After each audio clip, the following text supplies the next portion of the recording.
Так получилось, что наша сборная, когда выступала, сборная Республики Узбекистан в этом международном турнире, что среди спортсменов была нехватка по некоторым категориям.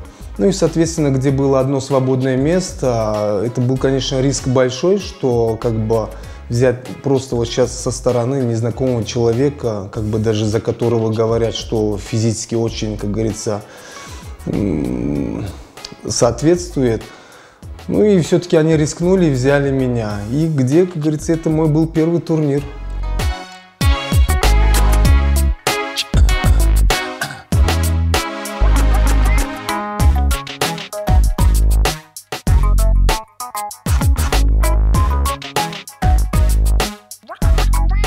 Со стороны их соперников я никогда никаких поблажек не видел, не испытывал.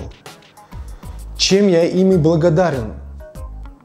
Эти их не поблажки, скажем так, меня очень застимулировали подниматься уровнем выше, чтобы среди них стать лидером.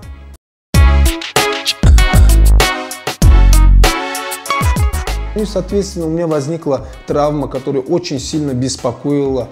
Буквально никакие препараты не помогали. Просто травматологи единственное, что могли порекомендовать, ну, какие-то мази, ванночки какие-то теплые, горячие, там, еще что-то. И полноценный покой. Ну, поймите, я не мог. Я не мог. Я все-таки, ослушавшись травматологов, очень опытных, я пошел вопреки. Я занимался дальше. Занимался, опять же, готовясь к турнирам с большими нагрузками. Ничего, переболел, все нормально, раны зажили.